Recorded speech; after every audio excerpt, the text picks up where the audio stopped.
concludes all operations of the emergency alert system. All stations may now resume regular programming.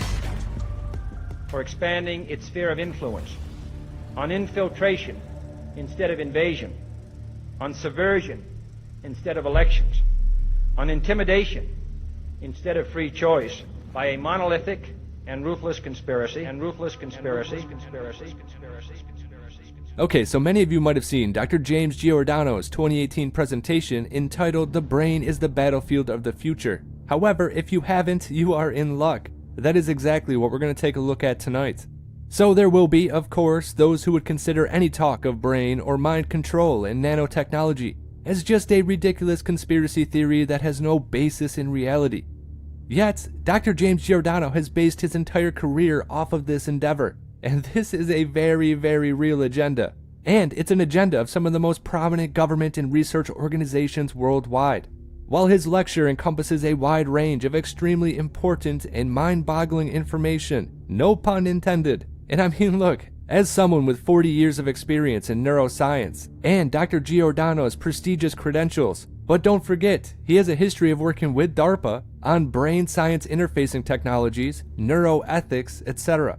Dr. Giordano lays out their entire agenda in this 1-hour presentation. No efforts to sugarcoat it, hide, or discreetly allude to their motives. And at the very least, it showcases the horrors that we will soon face, and may already be facing.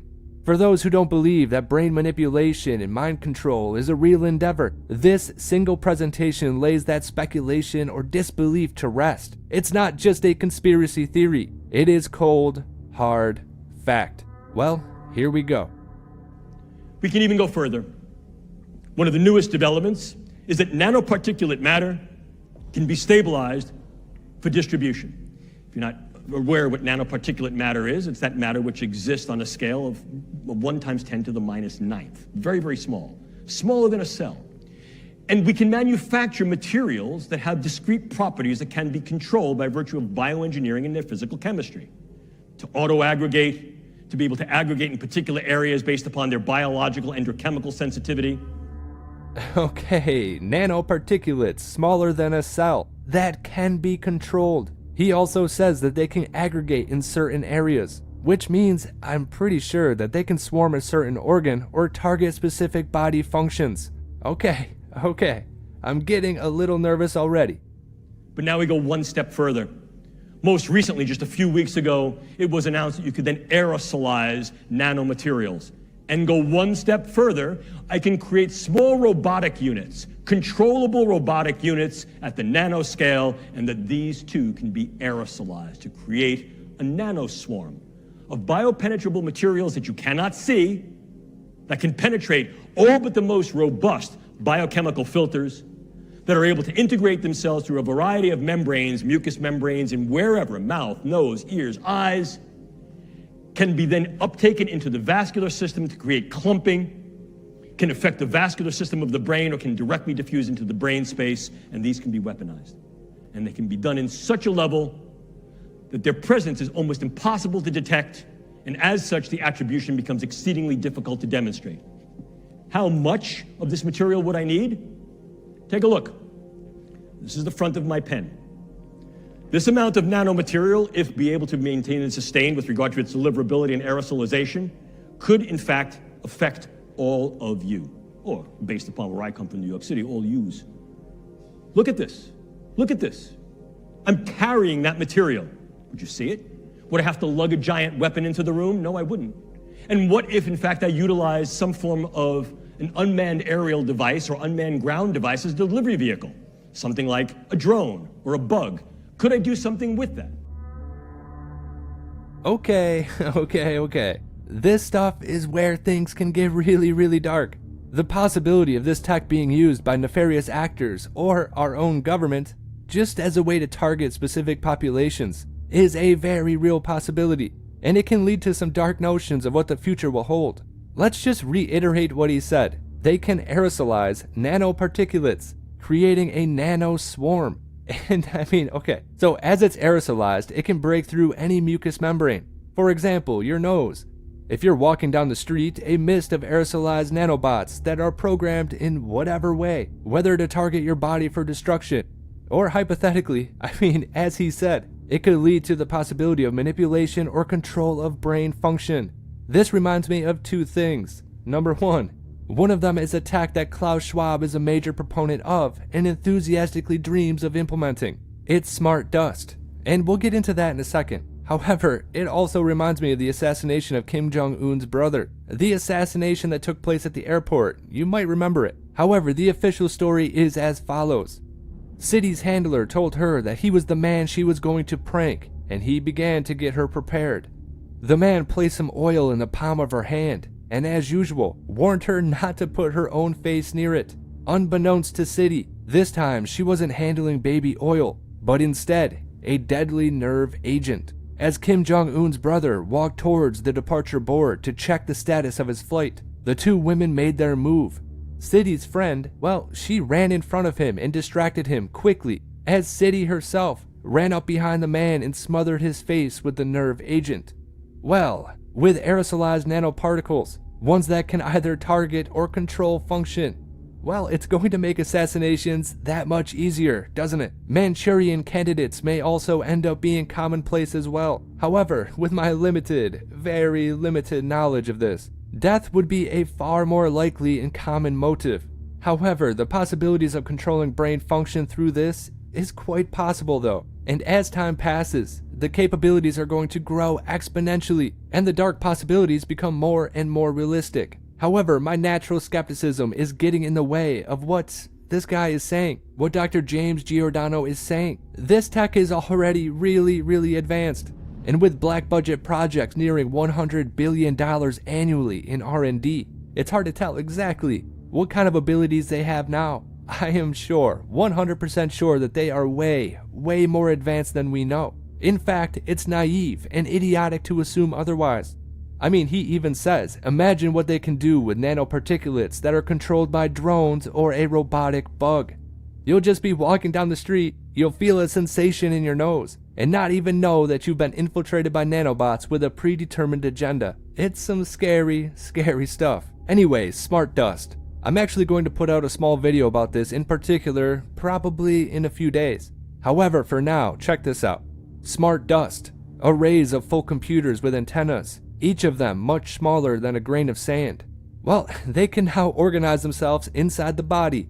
Implanted devices will likely also help communicate thoughts that were normally expressed verbally through a built-in smartphone, and potentially unexpressed thoughts or moods by reading brainwaves and other signals. That's what Klaus Schwab wrote in the Fourth Industrial Revolution.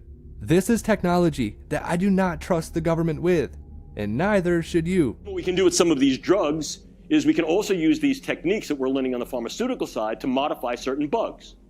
And we spoke earlier about a technique that's become very well known, CRISPR-Cas9, that allows us to literally modify bugs in a variety of different ways. Oh shit, here we go. So, CRISPR gene editing and nanobots. Again, I'm getting a little nervous here. So I now may be able to take a relatively harmless microbiological agent, a bacterium or a virus, do some gene editing and make this thing far more morbidly viable, make it far more virulent, and in some cases even make it far more lethal. But I don't want lethality, at least not necessarily. What I want is high morbidity. I want people to complain. So what do? I go to Des Moines. Ladies and gentlemen and people on the screen, I have nothing against Des Moines. I lived there for 4 years. I go to Des Moines. I infect a couple of sentinel cases in Des Moines. I go to Seattle. I infect a couple of cases there. I go to North Carolina. I go to Wisconsin. What I'm doing is I'm using a dispersion methodology to be able to infect sentinel cases with a highly morbid condition. These individuals complain. Again, this is a central nervous system condition. So they're complaining of whatever the bug may do. It'll produce some cascade of neurological and neuropsychiatric signs and symptoms. And then what I do, the real bug that I use is the internet.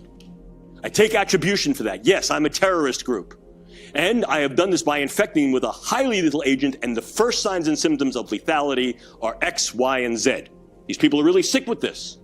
But then I say, others who are also infected will show subdromal, predromal signs of lethality, and what that will be is anxiety, sleeplessness, agitation. What I've now done is I've got every individual who is diagnostically hypochondriacal, and I've got every individual who's the worried well flooding the public health system, banging on the door. The CDC comes back and says, nonsense, that's not real. I come back and say, that's fake news. And as a consequence of doing that, what I do is I create a schism between the polis and the public health system. I fracture the integrity of trust and reliance upon the population and its government. Holy shit. That sounds a lot like what happened recently, doesn't it? He is talking about how a group can target a small community with a manufactured bug. However, that's not the real weapon. The real weapon is psychological. By giving out mundane symptoms to look out for, things like anxiety and sleeplessness, well, they are psychologically manipulating hypochondriacs, and as he put it, the worried well. As they flood the hospitals, the CDC comes out and says that's nonsense. Well, from there, the group decides to push out fake messaging, perpetuating the coveted conspiracy theories and fake news label. This creates a schism between the population and the government. From there, society begins to collapse. That is some diabolical stuff right there. And if you think about it, in a way, we have already experienced this. And you know, that's the real shame with the response to, or the perpetuation of the medical predicament by our government. The public is rightly skeptical in this instance. But in the future, let's just say hypothetically, a new issue arises. Well, I mean, who in the hell is going to trust them again? And that's the thing with trust. Once it's gone, it's hard to regain. If we actually face a new threat, the perpetrators of the new threat will capitalize on our past skepticism, or the result of our initial trust and hence future skepticism. They will manipulate people into thinking that it's just another overreaction by nefarious actors, ones who are looking for another get-rich-quick scheme, overreacting for cash, a health-related Ponzi scheme, a mode of money laundering tax dollars, and we won't react the correct way. I mean, am I making sense? I hope you know what I mean. The future is bleak, my friends, but don't get jaded yet. Let's continue. I can use a particular bug that I may be able to now modify through the use of gene editing technique that is ubiquitously available and fairly easy to use to take a bug that was previously relatively benign and non-pathogenic and make that bug virulent, pathogenic, dangerous. And then what could I do? I could introduce that bug in key sites. Des Moines, Seattle, Tampa, Newark, Houston. I'd get a few people sick. I'd do it on an airplane, do it at an airport, do it at a sporting event, do it on Black Friday.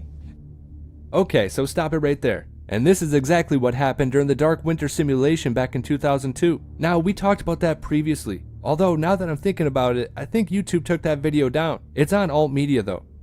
Constellation was not only neurological, it was profoundly psychological.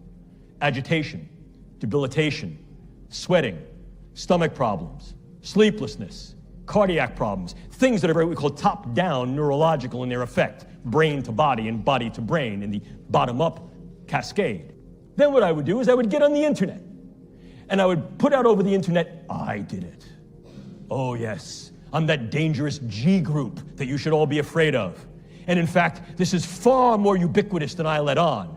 These are only the first cases. I've let these buggies go all over the country, and your early warning signs are agitation, anxiety, worry, sleeplessness, stomach problems, heart problems. What have I done?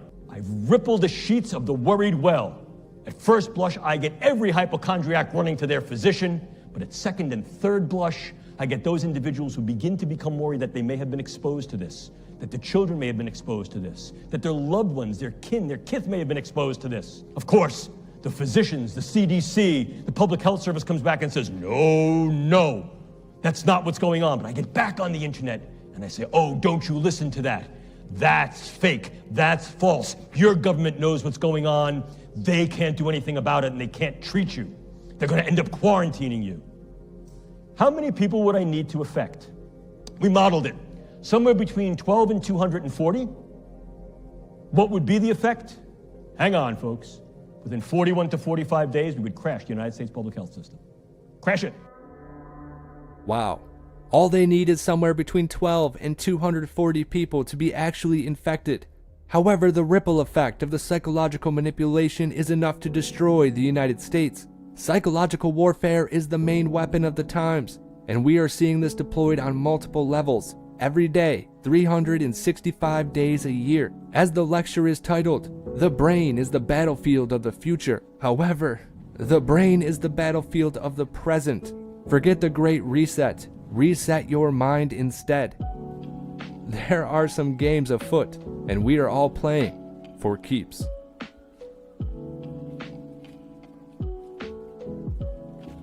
Once again, this is Helio Wave.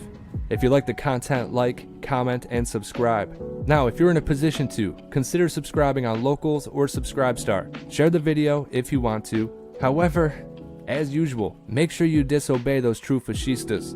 And of course, I hope you have a good night.